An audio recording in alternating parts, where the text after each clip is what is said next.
Welcome, everyone, to the Workforce Navigator podcast. I'm Steve McDonald, your host. And today we have a very special guest on, Susan Graye. Now, Susan, you've got a long career in talent.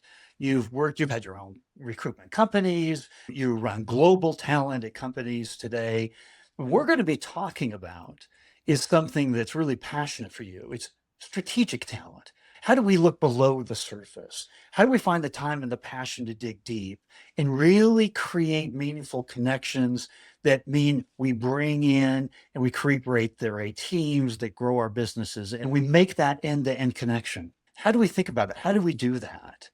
And I'd love to turn it over to you to maybe expand a little bit on your background, because you gave me some really great sports analogies, raising three sons, and the time that you spent in the Galapagos Islands that I think everybody would really love to hear a little bit about, because it's a mindset, but it's a way for us to start thinking as we start digging into the subject matter here today. That'd be great. Thanks so much, Steve. So I'll move forward with a couple of analogies we started talking about. We'll start with the Galapagos. I was fortunate enough to spend a couple of weeks in the Galapagos late summer last year. And for those of you that haven't been there, it's a very biodiverse, and you get to see, although it's a small area, how different islands are. When we talk about diversity, even the color of the sand is different on these different islands, which are very, very close together. But what amazed me the most is we think about talent so many times, we make decisions based upon visuals. You're probably making decisions about me based upon the way I look, how I communicate, so what I'm saying, and you make these snap judgments about a person or what you feel about them. I think what was so amazing to me is what went on beyond the physical. And as you go to the islands, there's the island mass, but they're islands because they're surrounded by water. So when you went underneath the surface, you had a whole greater understanding of the world that we lived in and how it was just so amazing to see how different things work together. So if you think about strategy, being able to see how different things work together, that's a huge part. It's the whole ecosystem of what we're doing in talent. The second analogy being sports, and Super Bowl's coming up in a couple of weeks. And if you think about any type of sports, it's not only having those talented people on the team, but it's having people that play well as a team together. So you've got to have the strategy, and you have to have the right people on the team that really are working together, communicating effectively.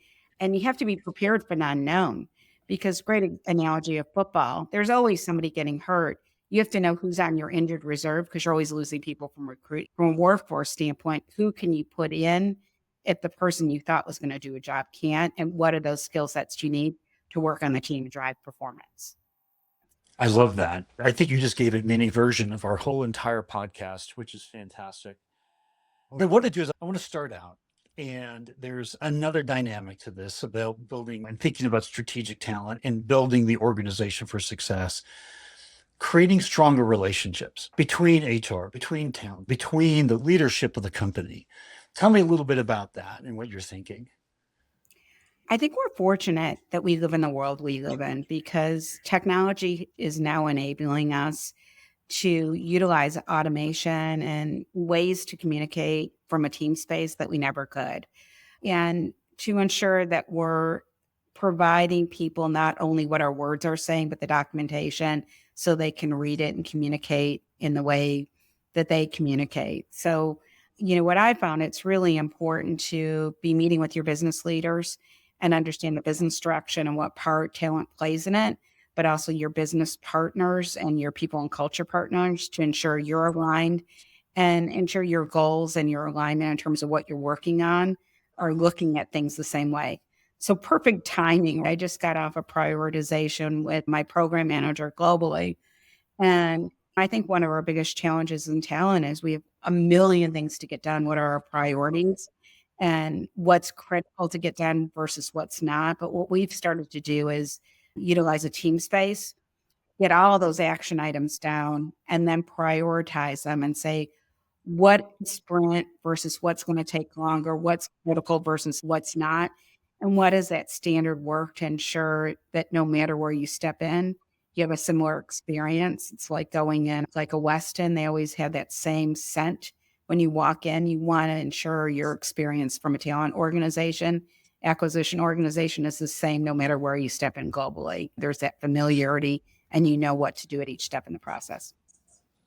I love that talent experience. Experience is everything. Yes, yes. In fact, to echo that point, there was a big study that McKinsey and Company did on the importance of customer experience to the overall company. They looked at over 400 companies that were highly profitable in both the B2B, B2C space, and that gave the largest return on shareholder value.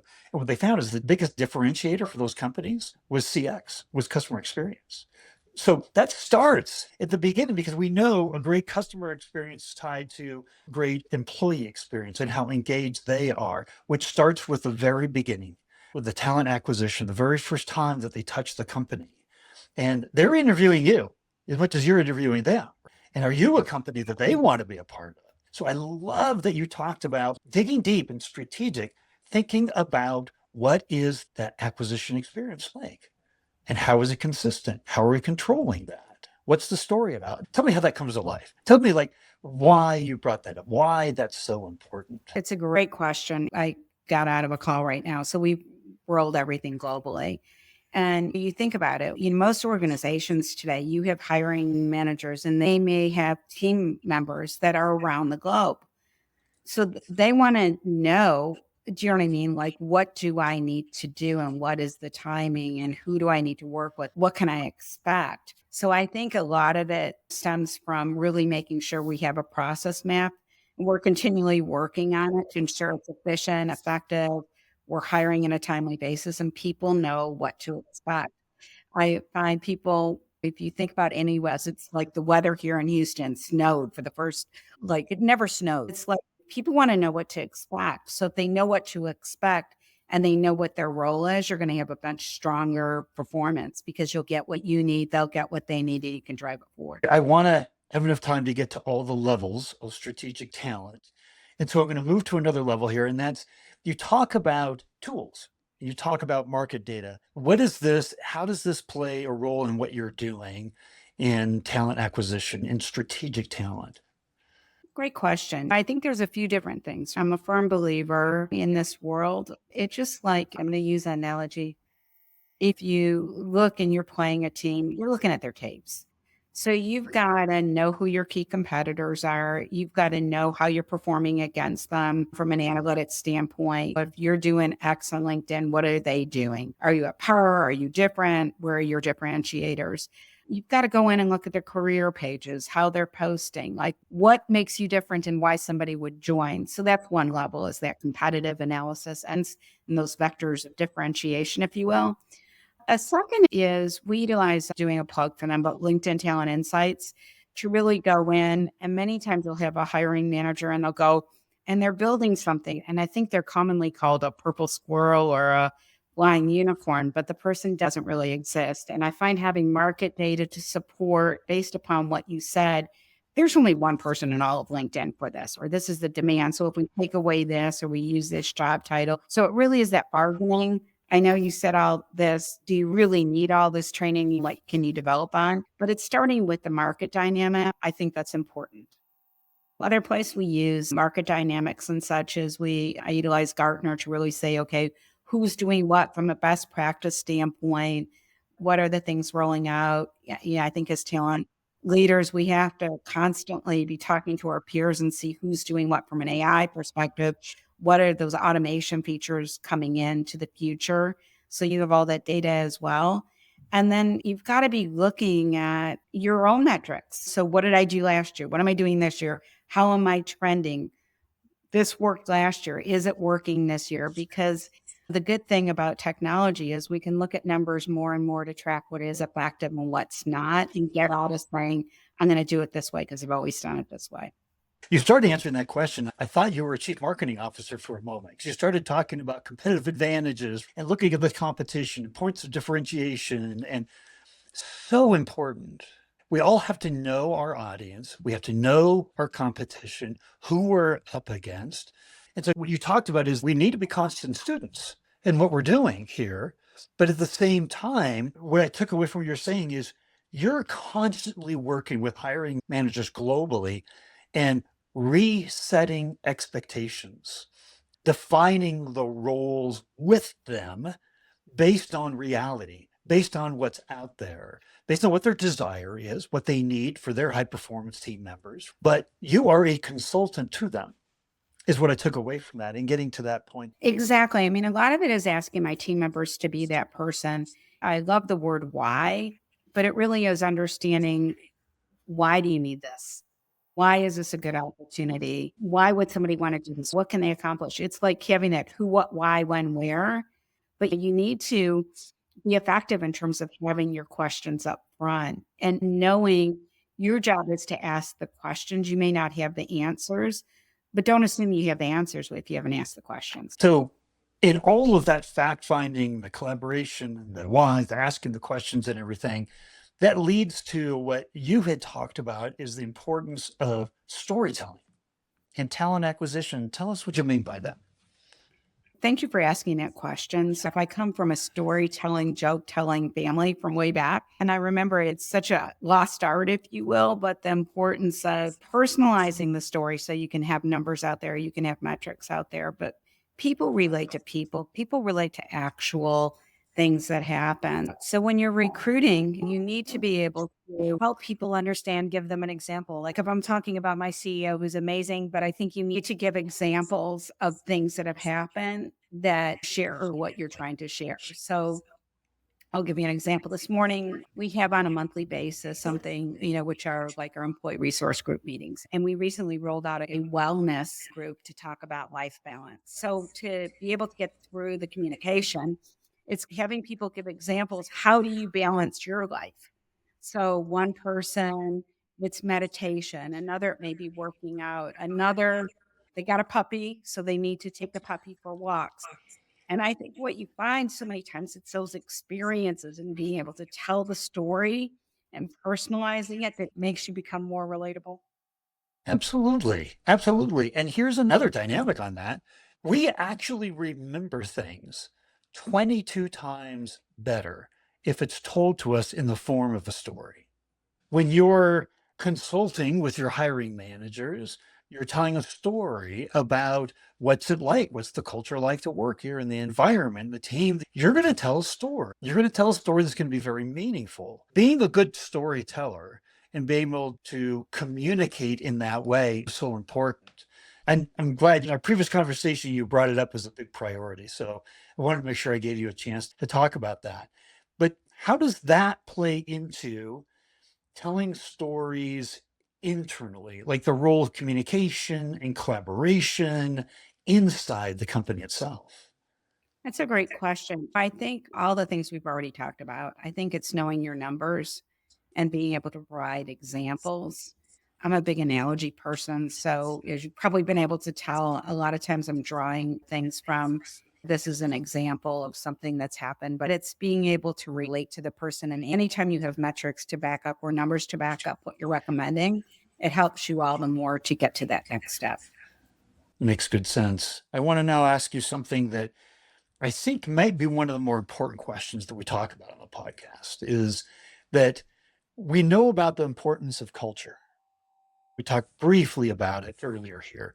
You're working in a global nature. You have offices throughout the world. How do you help articulate, tell the story, manage the culture of the company? And how important is that in actually the talent acquisition strategy that you use? That's a great question. So I'm going to do my best to answer the question you asked, but I'll give you examples. So we're rolling out what we call a talent value proposition. And as we get there, a big piece of what we did was interview over 500 of our employees globally in their own language to understand the experience of working for us and looked at what those similarities were. Like, I think what's really important when you talk about culture, it's not just who you aspire to be, but who are you? Why people join you? Why do they stay? How that works to make a difference as we take that. And then I think it's celebrating those values when people show them, but it's having places in place to recognize the behaviors that you want to see.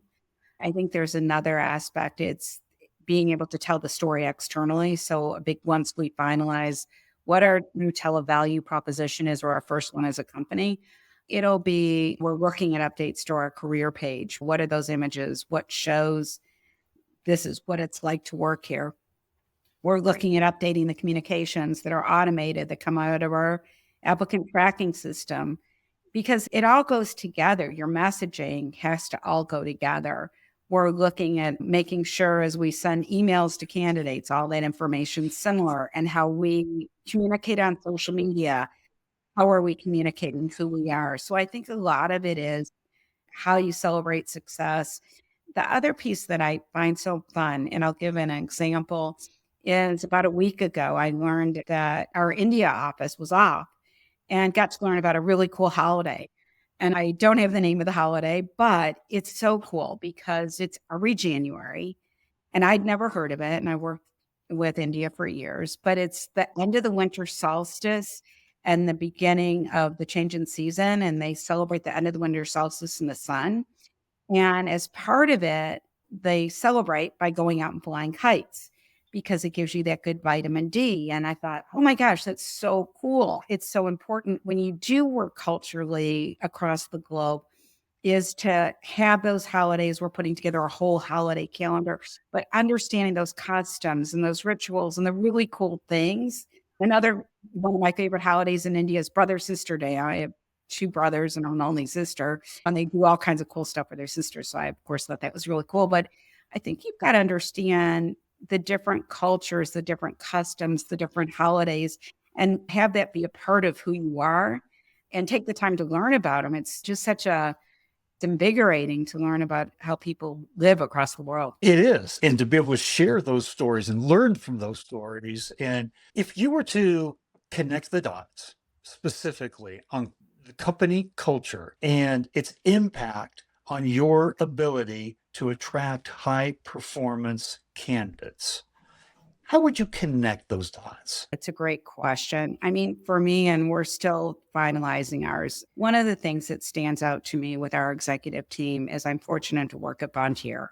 And at Vontier, we're in a business that is really focused in terms of making the world a better place. So we won a number of awards last year in terms of our environment sustainability, in terms of the alternative energy and some of the things we're doing.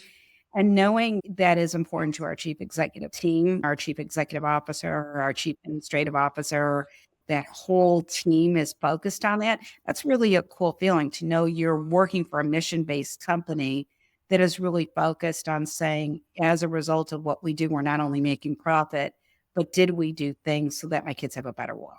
And it's wanting to be a part of that mission. And you want work matters. Yes, absolutely. And I think that's a part of that story that every company can tell. You don't have to be in the sustainability business, but every company has a goal, a mission, values that they have, that they're proud of, that they're making a difference. And if that's a part of what that story is and a part of that recruitment process, we all want to be a part of, back to your sports analogy, we want to be a part of a winning team. We want to be a part of a team that's doing things and accomplishing things. And we don't want to join a team that's falling apart. So telling that story is really important. So another line of thinking here, and that is that since you recruit across the world, do you work with BPO partners like outsource partners? I have not directly, but in India, yeah, we do. So it's a great question. But I do find like if we work with an agency, with very few agencies we work with, what's really important to me is they have to reflect our cultural values because anybody that's going to speak to a candidate or bring in somebody, integrity has to be there. They have to know our story. They have to be true partners. So it's not just who can find the right person, but are they somebody that you feel confident is going to reflect who you are? No, it's huge. Yeah, you extended the question I was going to ask there, which was how does a BPO partner become a part of this culture if it's so important? But the bottom line is that they have to understand it, they have to adopt it, they have to represent you as if you were a part of the team. What haven't we covered that you would want to say on the podcast about strategic talent and digging in deeper and creating those high performance teams internally? What haven't we covered that's important? Yeah, I think the key thing, and I just read a great quote about this, and I think it came from Richard Branson last night. So I don't have the quote, but the general meaning is for me, I think it's so important, even more so with AI, to not assume somebody by a resume and taking the time to get to know who the person is and not stereotyping by age, by skin color, by gender, by where they work, by where they've gone to school, by what they're currently doing. I had somebody I spoke to a couple weeks ago for an executive role that what they're doing is exactly what they've checked that box. They don't want to do it again. So kind of like the travel analogy, don't just assume because somebody went someplace, that's where they want to go again. So I challenge everybody from a strategic standpoint to really go take the time to understand where that person wants to go and why and what's important to them, but don't assume where somebody wants to go based upon where they've already been. I love that. If I could ask you throughout your entire career, what you're most proud of, what would you say? It's a great question. I am so fortunate to have worked with some amazing people who have I've learned so much from. So I think life is a journey and it's the experiences of the people that you work with that make the impact. It's all about the people. So it's the friendships, it's the business performance, it's putting in programs to help people actualize. And it's the day-to-day work. I think the fun part is what can we do tomorrow? But it's the people that are part of who you are. And I mean, nothing makes me happier than seeing people that have been part of my team or that I've worked with or that I've hired do amazing things or accomplish. They told me these are my goals and then they accomplish them. I think that's the best part of being in a talent role is people tell you where they want to go and you help them get there. How many other jobs do you have where you can help people self-actualize? It's a good point. It's a very good point. I only have one more question because we've talked about a lot. We've covered a lot of territory so far. But if there was one important takeaway that you wanted the people to take away from the podcast here about strategic talent, what would that be? Never assume. Like, don't look at things and assume you have the answer. Important part of a good strategy is asking the right questions, understanding the situation before you determine your actions and what you're driving to attain the results, and constantly be looking at is what you thought was going to happen, what happened, and if not, taking quick action for amend it. One of the things we do is like a fleet management. I think about like if for all of us have GPS in our cars today, and how many times you leave the house and GPS tells you this is the fastest way to go there, but it can't tell you the person in front of you is going to get in an accident or can't predict like what happens in real time. So I think the key thing is just like GPS, we know the direction you're going in, but always have those alternate plans. You have to know if this doesn't happen, what else are we going to do? And not be afraid to take action. The final thing I would say is, as a Libra, as somebody that spent most of her life trying to blend and make things balanced, don't worry, make a decision and start driving forward. But action brings traction. I've seen more people paralyzed by the analysis take the action to drive yourself forward. You never know until you do it. You got to start somewhere. No, you do. You could overanalyze it for days and things are always going to change. So take action, go on that path. Another one, just don't make assumptions just because you read about anything. How many times are assumptions wrong? I know that people are going to have questions after seeing this. And would it be appropriate that we gave out a link to your LinkedIn profile so people could reach out to you and connect? Oh, yeah, that would be great.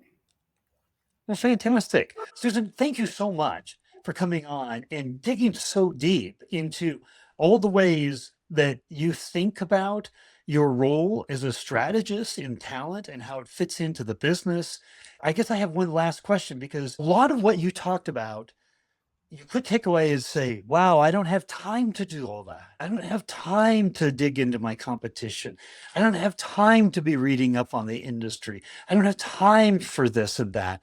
What do you say to people as a parting bit of advice when they say, I'm overwhelmed. I don't have time to do the kind of things you're talking about here? It's a great question. I think you've got to look at if you don't do it, you're probably wasting time. So, like doing your competitive intelligence, market intelligence is going to get you to your destination quicker than just going in and not knowing where you're going.